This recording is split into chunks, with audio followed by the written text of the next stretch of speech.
کی قیمت آج بھی وہ دے رہے ہیں، کھلے نعرے لگ رہے ہیں، مسلمان کے دو استھان، پاکستان یا قبرستان، تیسرا کوئی جگہ نہیں۔ ڈنکے کی چوٹ کہا بابری مسجد کے بعد ایل کے اڈوانی نے، ہم ساری مسجدیں گرا دیں گے ہندوستان کے اندر، کوئی مسجد باقی نہیں چھوڑے۔ ڈنکے کی چوٹ، اعلانیہ، یہ سب کچھ ہو رہا، اور یہ نعرے تو نامعلوم کب سے لگ رہے ہیں، اور نامعلوم کب سے میں یہاں ان مسجدوں کے اندر بھی اور اپنی تقریروں میں وارن کرتا رہا ہوں کہ کیا وہاں ہو رہا، لیکن ہمارے تو کان پر جوں نہیں ریگتی۔ ہمارے تو وہی دھندے ہیں، وہی کاروبار ہے، اپنا بزنس ہے، اس کے سارے مسئلے ہیں، اس کی اپنی بلڈنگیں ہیں، اپنی موٹریں ہیں، اپنے ٹیلی ویژن ہیں، اپنے کئی کورسز کے ڈنرز ہیں۔ اللہ خیر صلی اللہ، ہمیں بحث کیا اسلام سے؟ تو بتائیے ہم سے بڑا مجرم کون ہوگا؟ آج جو کچھ ہندوستانی مسلمان پر بیت رہی ہے اس کا جرم ہمارے کندھے پر ہے۔ یہ میں جذباتی انداز میں نہیں کہہ رہا، میں تو دو اور دو چار کی طرح ثابت کر سکتا ہوں۔ انہوں نے فرض کفایہ ادا کر دیا، اور اس وقت یاد کیجئے مولانا ابوالکلام آزاد، مولانا مدنی، جمعیت علماء ہند کے علماء اپنے تقدس اور اپنے تدین اور اپنے تقوی کے اعتبار سے انکویسچنیبل، کوئی شک و شبہ نہیں ہو سکتا ان کی نیت پر اور ان کے تقوی پر اور کردار پر۔ انہوں نے کیا کہا تھا؟ یہی کہا تھا کہ یہ پاکستان بنا کر تم مسلمانان ہند کو 3 حصوں میں تقسیم کر دو گے۔ 3 میں کہا تھا، 2 میں نہیں، 3 میں۔ حالانکہ بظاہر تو ایک پاکستان بن رہا تھا نا، لیکن یہ مولانا ابوالکلام آزاد کے الفاظ تھے کہ 25 برس سے زیادہ یہ دو خطے یکجا نہیں رہ سکتے، اور 25 برس کیا، 24.25 برس میں ٹوٹ گیا پاکستان۔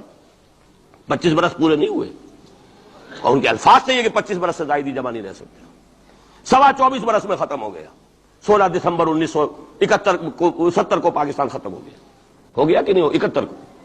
بہرحال نوٹ کرنے کی بات ہے، انہوں نے، ہم نے کیا کہا تھا؟ میں بھی مسلم لیگی تھا، میں نے بھی نعرے لگائے ہیں، چاہے غیر شعوری دور تھا، ہائی اسکول اسٹوڈنٹ تھا۔ پاکستان کا مطلب کیا، لا الہ الا اللہ، فلک شگاف نعرے لگائے ہیں، اور نوائے وقت کا پرچہ انتظار کرتے تھے اسٹیشن پر کھڑے ہو کر، حصار ریلوے اسٹیشن کے اوپر، کہ اب گاڑی آئی اور اب نوائے وقت لیا، اور پھیل گئے پورے شہر میں اس کو پہنچانے کے لیے۔ ہم کیا کہا کرتے تھے؟ جی نہیں، دو طرف سے پاکستان جو ہے مضبوط پاکستان ہوگا، ہندوستان میں کسی ہندو کو جرت ہوگی مسلمان کے لیے کوئی میلی نگاہ سے دیکھنا بھی؟ وہ سارے خواب کہاں گئے؟ وہ تو حرم ہوئے۔ وہ دو طرف کا جفا تھا وہ تو ختم ہوا، اس لیے کہ وہ زنبور تو اب رہا ہی نہیں، وہ تو کھل گئی، نوٹ ہی ختم ہوئی وہ مشرقی پاکستان۔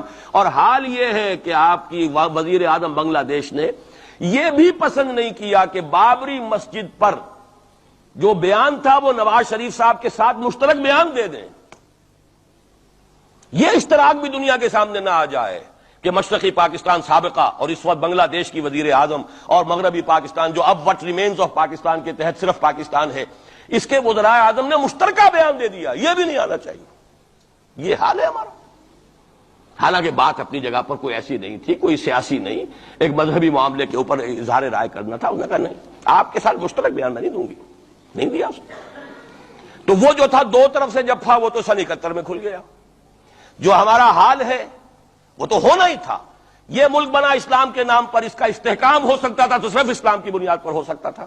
اسلام سے غداری کی، لہذا یہاں تو اب قومیتیں ہیں، یہاں تو اب ایتھنک اور ریجنل اور نہ معلوم کس قسم کی اور لنگوسٹک جو ہے نیشنلٹیز ہیں، نیشنلزمز ہیں، وہ جو ایک امت ایک وقت میں بن گئی تھی، ایک قوم، مسلم قوم ہندو کے مقابلے کے لیے، وہ تو ختم ہوئی۔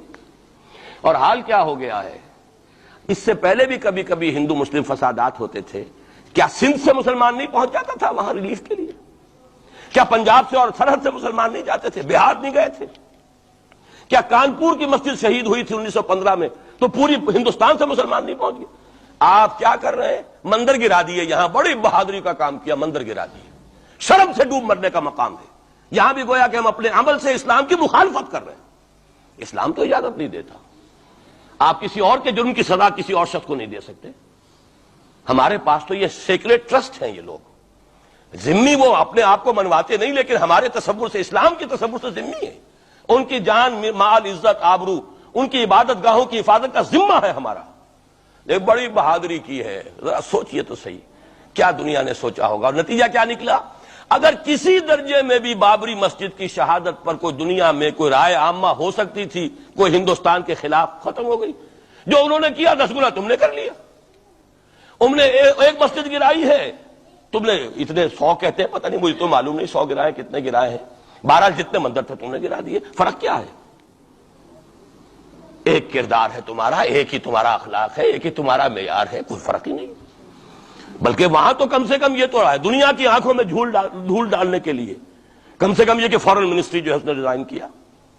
ہم نے مان لیا جی ہم نہیں کر سکے, ہم مجبور ہیں, حالانکہ سب ان کی اجازت سے ہوا ہے, بلکہ ان کی ملی بھگت سے ہوا ہے.